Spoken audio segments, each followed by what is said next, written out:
18 мая 1993 года мы, Орловы, вчетвером сидели в зале Русского театра и аплодировали ему, выступавшему в роли Амфитриона. Но ни мы, ни зрители этого спектакля представить себе не могли, что видим его в последний раз, потому что до его такой близкой смерти оставалось всего 3 месяца. Он артист Юрий Козючица.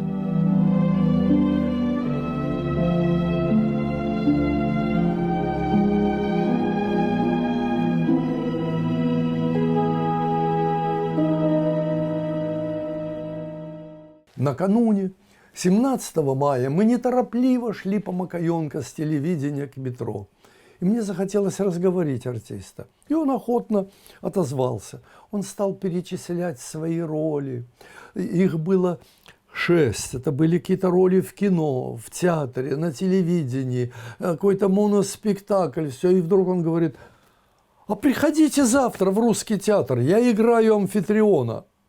Ну, вы знаете, у меня с институтских лет после лекции по античному театру было представление чего-то такого монументального, трагического. Я так попытался вежливо отказаться. Говорю: Юра, вы знаете, дети уже подросли, мы как бы ходим в театре вместе, но все-таки 10 и 11,5 лет это им рановато для трагедии, поэтому спасибо большое. Да что вы, перебил он меня, это же не трагедия, это веселейшая комедия с песнями, куплетами, шутками, импровизациями, ну, почти балаган. Вот единственное, не знаю, сумею ли я вам сегодня на завтра достать 4 свободных места. Ну, пользуясь давней дружбой с главным режиссером театра и с постановщиком этого спектакля Борисом Луценко, на следующий день 4 Орловых сидели в 5-м ряду около парохода и вкушали этот спектакль «Амфитрион». Впечатление от спектакля «Амфитрион» одним коротким словом – шок. Я, вернувшись домой, сел за машинку и прямо напечатал свой отзыв, свое письмо, которое утром передал Борису, он его тут же, прочитав, вывесил на доске объявлений театра. Вот абзац о Юре. Чужак на этой сцене, имеется в виду Русский театр, Юрий Козючица. Артист, которому так везет, все главное переиграл в своем театре киноактера, и тут тянет за собой этот спектакль, неукротимый, подвижный. Каждый его трюк и жест к месту. Обманутый, но счастливый Амфитрион смирился с силой судьбы, запел фальцетом, на дереве персики снова созрели. Впервые театр использовал его музыкальное дарование. Ночь светла, над рекой ярко светит луна и блестит серебром голубая волна. К тебе в грезах лечу, свое имя шепчу. Милый друг, нежный друг, по тебе я грущу. К тебе в грезах лечу, свое имя шепчу. Милый друг, нежный друг, по тебе я грущу. С Юрой мы никогда вместе не сотрудничали, но было у нас, как я это называю, дистанционное уважение, во всяком случае, с моей стороны, потому что я видел все его спектакли в театре киноактера и уже вот первую роль в Русском театре. Его нельзя было не запомнить.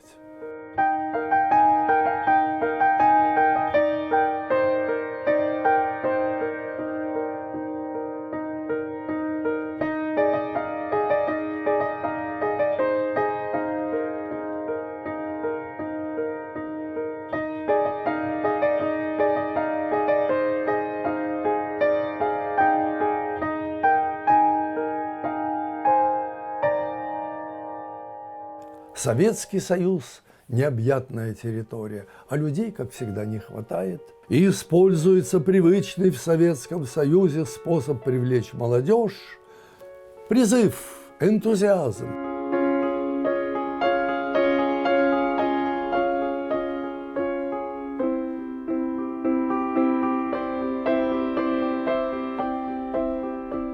Нужны люди степенные, с профессиями, желательно семейные. И тогда другой метод был – вербовка. Это значит, заманивали куда-то длинным рублем, большими подъемными. Вот так белорусскую семью, мужа и жену Козючицев, завербовали в Сибирь, в Красноярский край. Ну что ж, устроились, работа есть. Муж – водитель, она – специалист, работает на железной дороге. И там у них родился мальчик, которого назвали Юра. Хорошенький, белокурый мальчонка. Но они задержались там недолго. Видимо, другие подъемные поманили их в город Норильск. И вот там уже, обосновавшись в Норильске, пойдя там в школу, Юра открыл в себе дар лицедейства.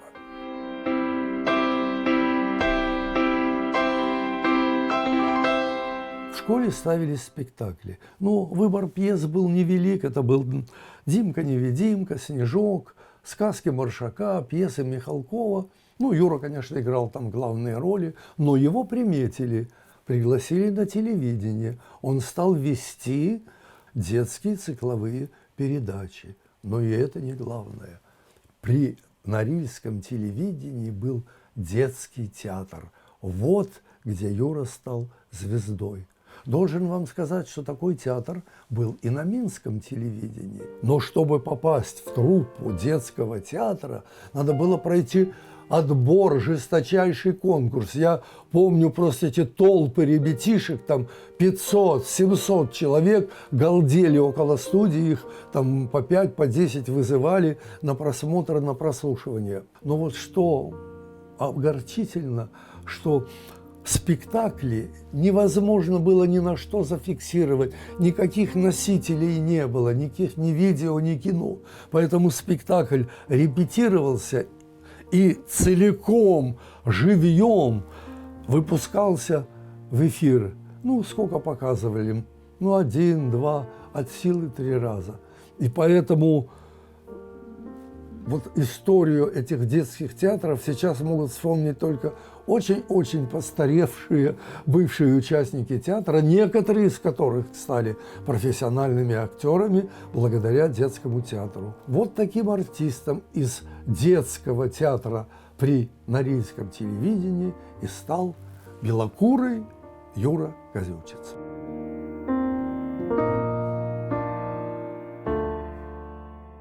Окончив школу, сразу Москва, подал документы в училище, ну, по сути, это вуз имени Щукина, так называемая «Щука». Ну, пришел по масти славянин, по амплуа романтический герой, пластичен, музыкален, поставлен на речь. Почему не принять? Приняли.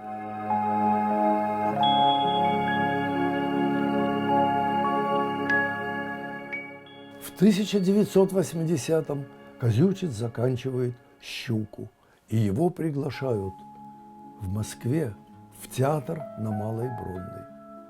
В том же году заканчивает в Норильский институт его соратница еще по детскому театру в Норильске Надя. Они воссоединятся потом в Минске. Как в Минске? А Москва, а приглашение в театр на Малую Бронную. В то время театр на Малой Бронной был один из 3 знаменитейших московских театров, куда было не попасть. «Современник», «Таганка» и на Малой Бронной. Приглашение Юры совпало с 17-летним существованием на Малой Бронной театра в театре. Что это такое было?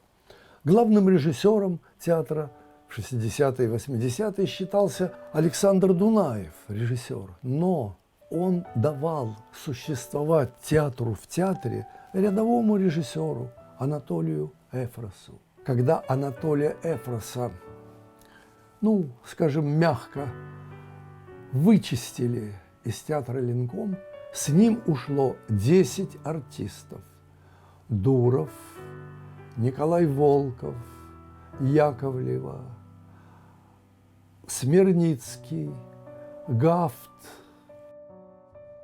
Державин, Ширвин, Круглый. А какие ставились спектакли? «Месяц в деревне», «Отелло», «Ромео и Джульетта», «Мертвые души», «Брат Алеша». Некоторые из них я видел. И везде в этих спектаклях светила роль молодому, романтичному по амплуа артисту Юрию Козючицу. Но мне кажется, Юра тогда не оценил этот шанс этого пожизненного пути. И Москву, и престижнейший театр, и таких партнеров-актеров, и Анатолия Эфроса он отверг. Почему?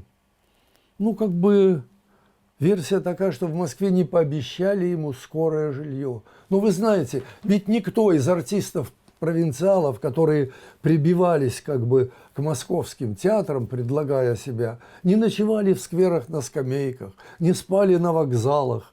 Как-то же потом устраивались, может быть, и не сразу, где-то на квартирах как-то все. Юра это все отверг. Он принял предложение минчан, куда его пригласили. Здесь ему пообещали жилье и вскоре дали. Кстати, на моей же тут улице, по соседству, на улице Заславской. У него здесь роль премьера в театре студии киноактера. У него здесь главная роль в многосерийном фильме «Люди на болоте». У него здесь с 1981 года работа под рукой такого мастера, такого тонкого педагога, талантливейшего человека Бориса Луценко. И Юра остается в Минске.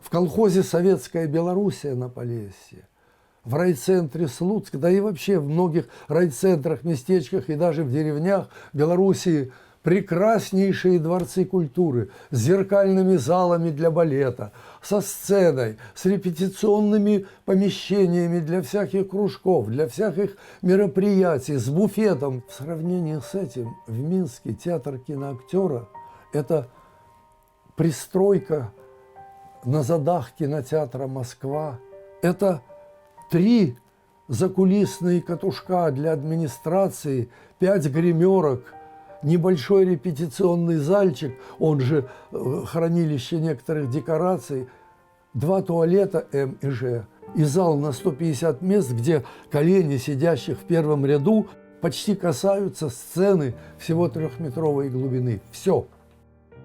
Но яркий огонь, творческий, зажженный в этом театре Валерия Бонисенко, и просто ослепляющий, раздутый талантливейшим Борисом Луценко, сделал этот театр первой востребованнейшей сценой города Минска.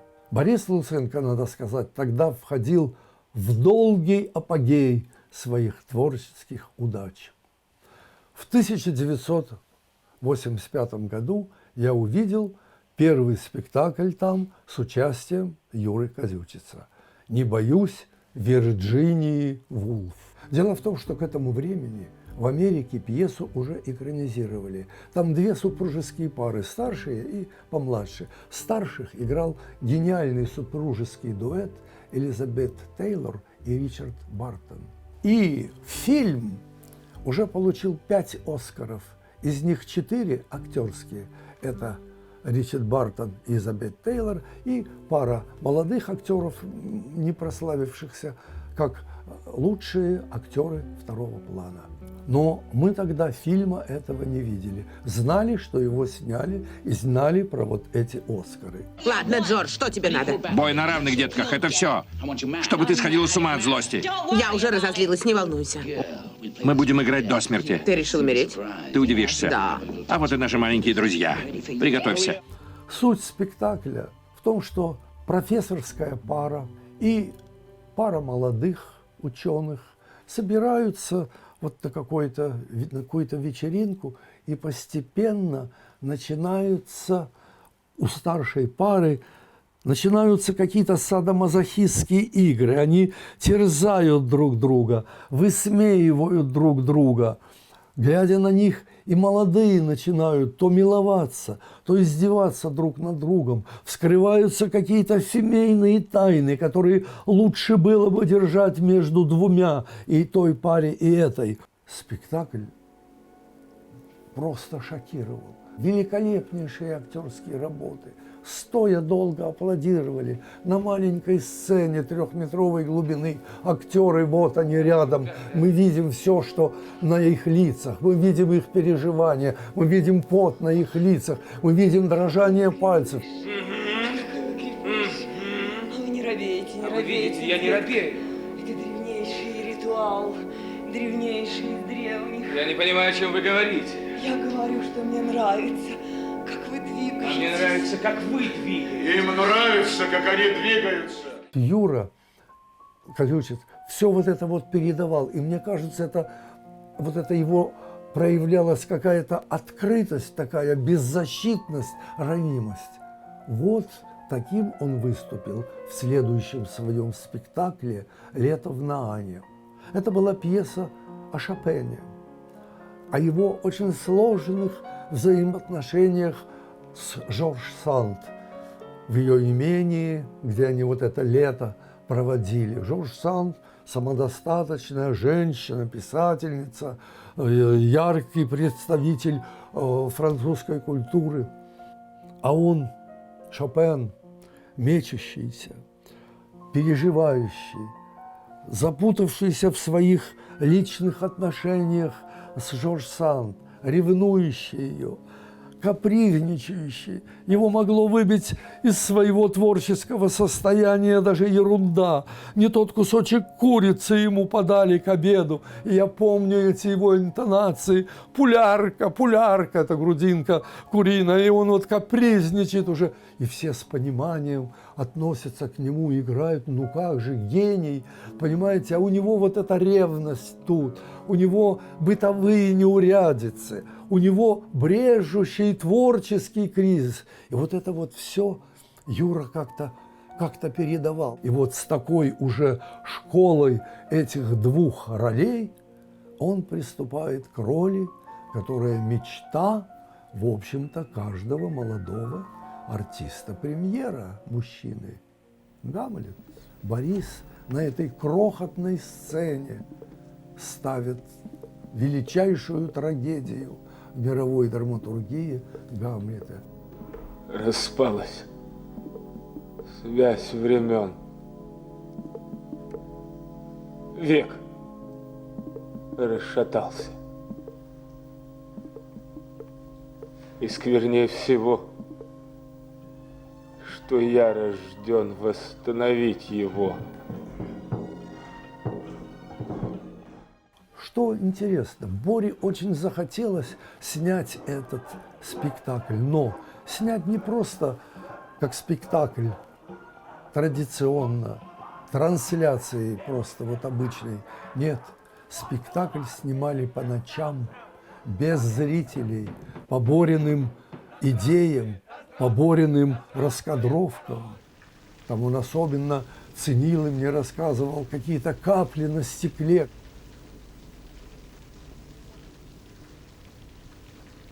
Быть или не быть? Вот в чем вопрос. Сняв этот спектакль, и Борис, и Юра Козючец. И мне кажется, режиссер за пультом сидевший Володя Третьяков остались этой работой очень довольны. Мне кажется, ее очень стоит посмотреть даже сегодня, даже в наши дни. Наверное, после стольких Гамлетов, переведенных нами за это время. Не страшно, что актер проезжий этот, фантазий для сочиненных чувств, так подчинил мечте свое сознание, что сходит кровь со щек его. Глаза туманят слезы, замирает голос, и облик каждой складкой говорит, чем он живет.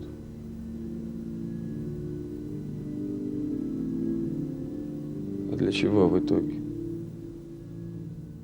Были у Юры Козючеца в этом театре и другие главные роли. Это была «Женитьба Бальзаминова», «Чудак с Гончарной улицы». Были роли Клеофен в комедии о Лисистрате, в постановке Валерия Рубинчика, Батлейщик, «Детей из Вифлеема». Но, вы знаете, я рассказываю только то, что лучше мне запомнилось и что наиболее впечатлило из спектаклей, виденных мною более 30 лет тому назад.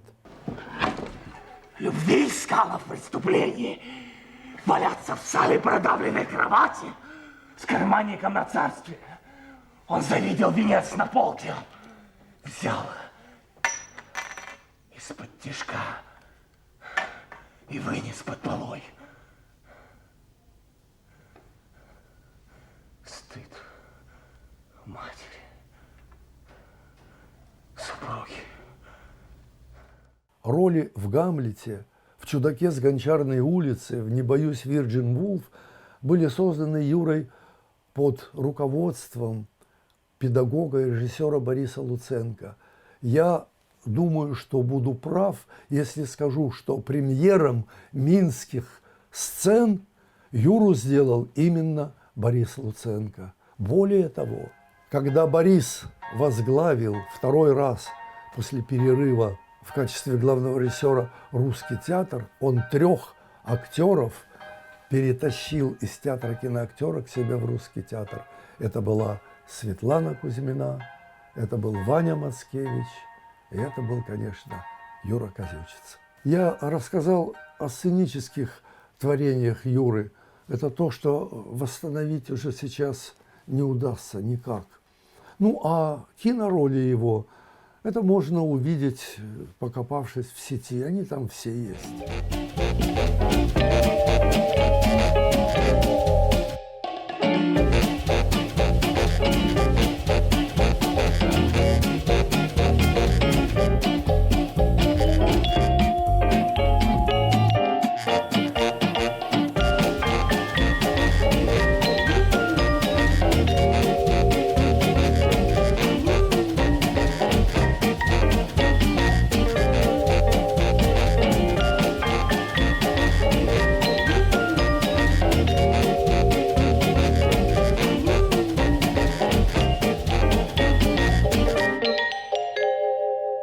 Проза белорусов-классиков невероятно трудна для инсценировки.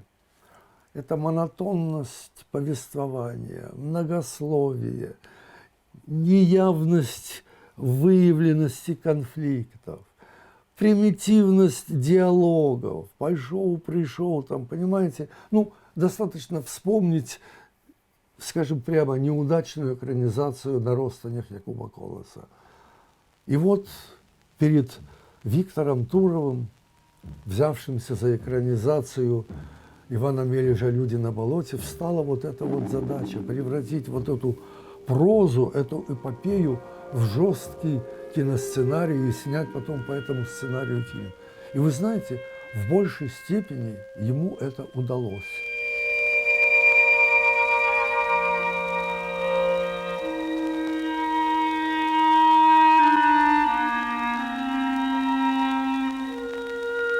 Ну, казалось бы, чем можно заинтересовать зрителя? 30-е годы, тут белорусская вёска, глубинка, советская власть, банды, коллективизация, дележ земли, прокладывание какой-то гати тут через болото. Ну, нечем как бы особенно зацепить. Но что удивительно, выйдя на экраны, фильм собрал 4 миллиона зрителей. Для такого сюжета, ну, просто невероятная цифра, невероятная. Но под рукой опытного режиссера Виктора Турова героям, это Василю и Ганне, было что играть. Юру, между прочим, выбрали из 17 претендентов на эту роль.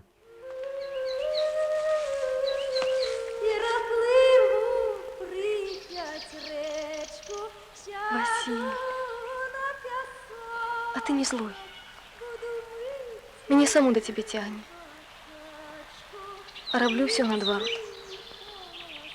Будто леший який толкає. Да я сам.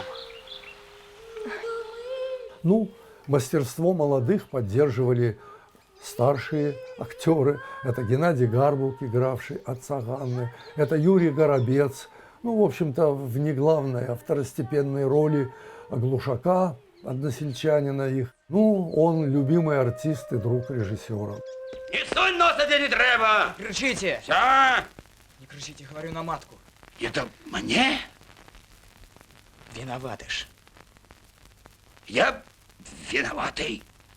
Но что удивительно, после выхода уже второй части «Дыхание грозы» в 1984 году Елена Борзова, Геннадий Гарбук и Юрий Горобец удостаиваются Государственной премии СССР. А что же исполнитель главной роли Юрий Козючец? Неужели второстепенный, можно сказать, эпизодник Глушак больше впечатлил комиссию и зрителей, чем исполнитель главной роли в 2 многосерийных фильмах «Люди на болоте» и «Дыхание грозы» Юрий Козючец? Мне непонятно это было тогда и необъяснимо и сегодня.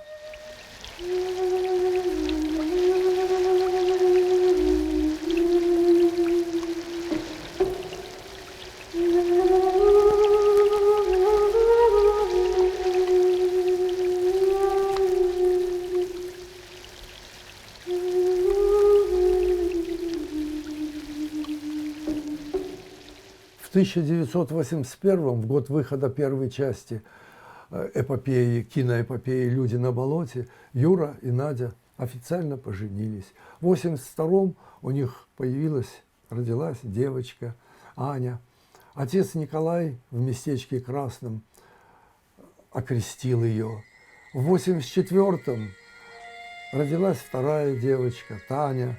Отец Николай окрестил ее, а за год до смерти, в честь десятилетия совместной жизни Юры и Нади, отец Николай обвенчал их за год до Юриной смерти.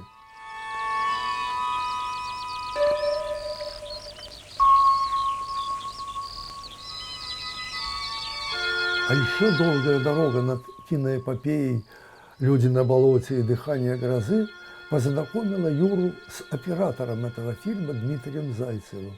И их сотрудничество продолжится, но в несколько ином качестве. Дело в том, что в 1990 году Дима Зайцев уже в качестве режиссера-постановщика запустился с фильмом «Франко. Жена хама» по повести Элизы Ожешко.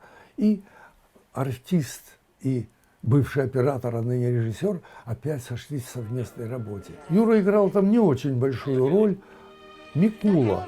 Но, знаете, сыграть второплановую роль в хорошем фильме – это все равно очень здорово, потому что Юра с его внешностью, с его актерскими данными запомнился в этой роли.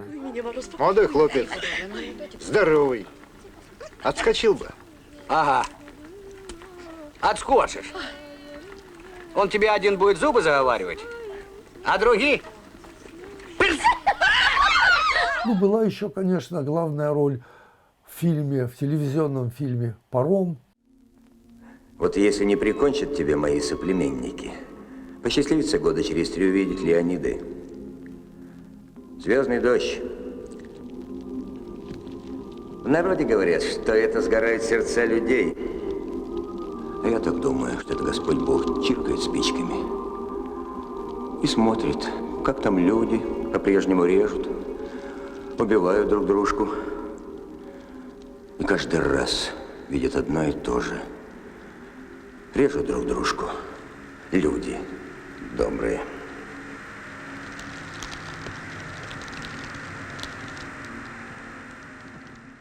Но далее в кинофильмах главных ролей у Юры не было.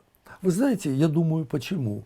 Вот Юре не шли как бы мещанские картузы, не шли буденновки, котелки чиновничьи, барашковые пирожки высоких цикашников, какие-то засаленные пилотки, ну не шли. Понимаете, он Гамлет, Шопен, Амфитрион.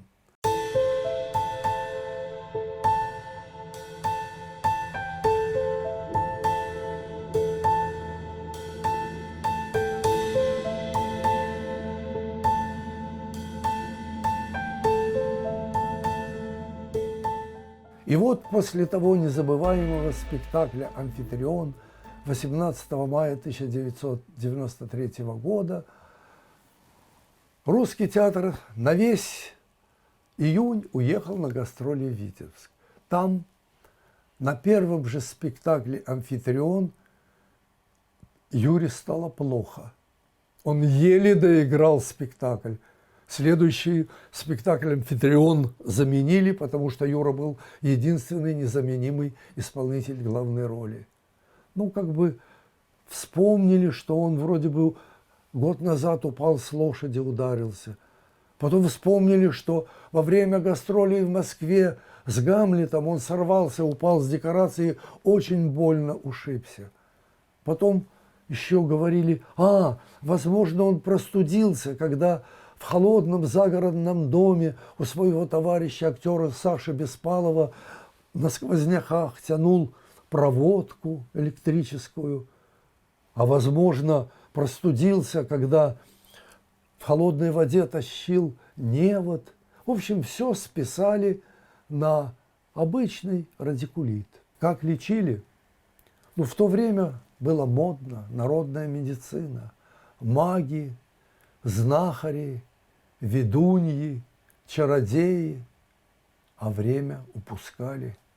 И кончилось все институтом онкологии, 9-м этажом, радиологическим отделением, которым руководила профессор Галина Владимировна Муравская, которая в то время как раз снималась в моем фильме «Все под Богом ходим».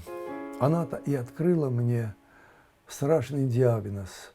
Метастазы у Юры уже пошли в печень. Юра до последнего дня о своем диагнозе не знал. Краткое сообщение в газетах.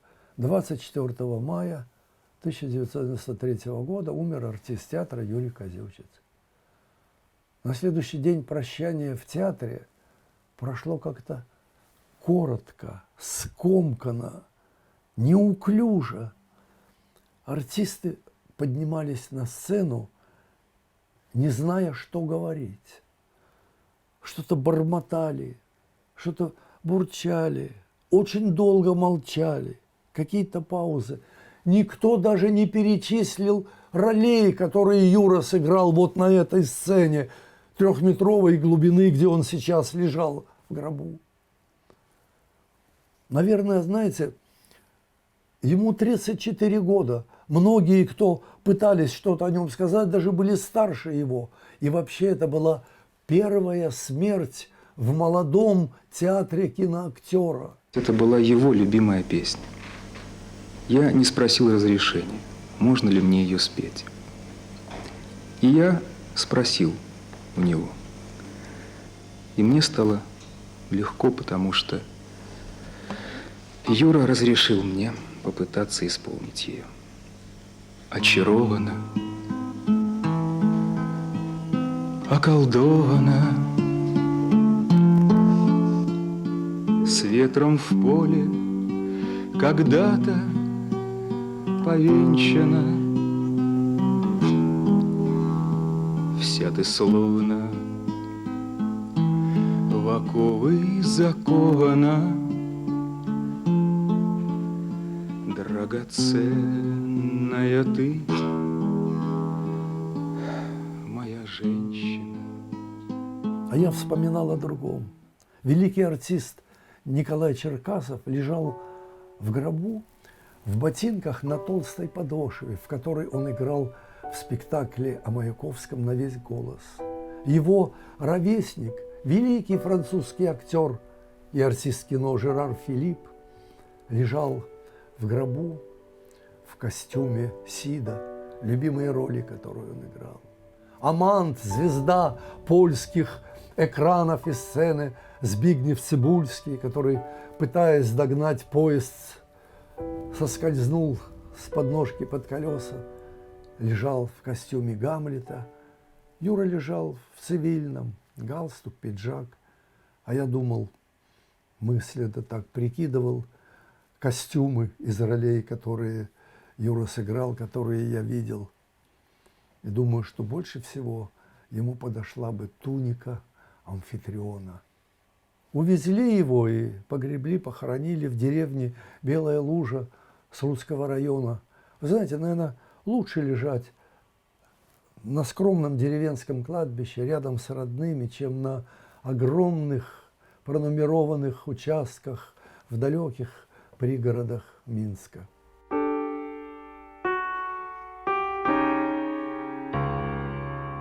Жена Юры, Надежда, врач-терапевт нашей первой поликлиники Центрального района. До недавнего времени дверь ее кабинета рядом с дверью врача-эндокринолога, где я на учете. Когда вышла моя книга «Магия белого экрана», я страницы с главой «Последняя песня Амфитриона» перепечатал и преподнес доктору Надежде Козючец. А драматург «Жизнь» продолжала выстраивать свои сюжеты. Еще учась в старших классах, Аня Козючец играла Офелию в спектакле «Гамлет» на сцене Русского театра, где в роли Амфитриона блистал ее папа. Вскоре стала актрисой и младшая дочь Надежды и Юры Козючицев, Таня. Они под отцовской фамилией обе.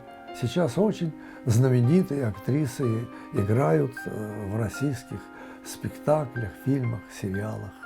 А я тоже считаю, что ты очень красивая, волевая, самостоятельная. Это я слабый и бесхарактерный.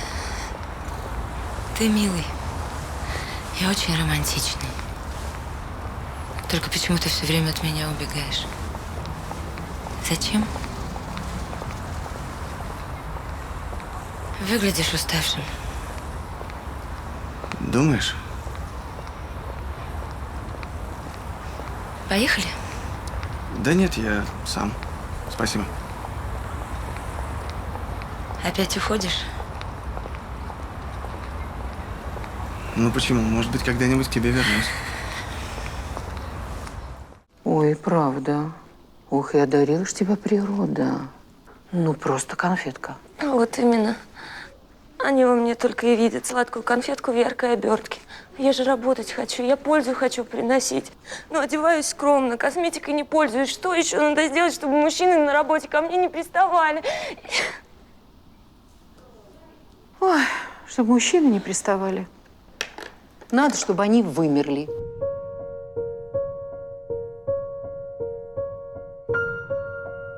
Вспомнили стихи.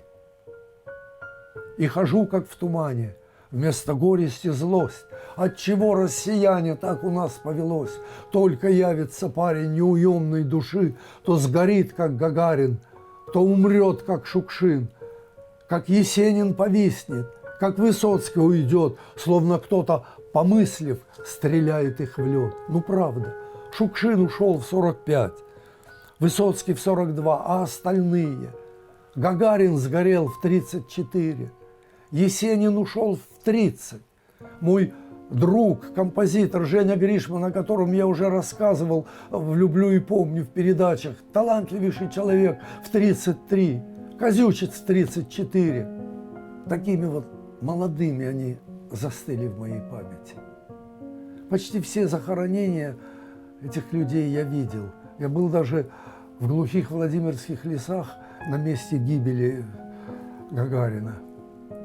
И думаю, если кинодороги приведут меня когда-то на Случину, в деревню Белая Лужа, войдя на кладбище, я услышу знакомую песенку, знакомый голос. Она возникнет где-то в моем подсознании.